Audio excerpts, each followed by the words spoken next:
Afrika yangu, bara la jua na ardhi.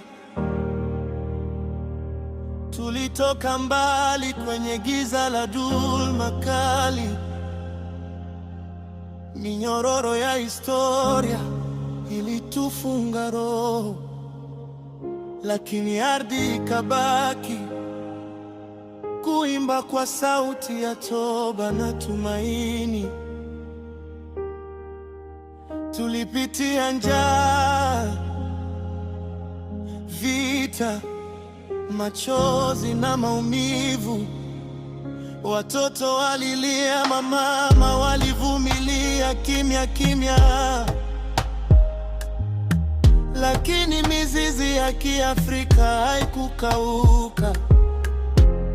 Ilikupa chini ya udongo kwa damu na jasho. Afrika yangu, nasimama leo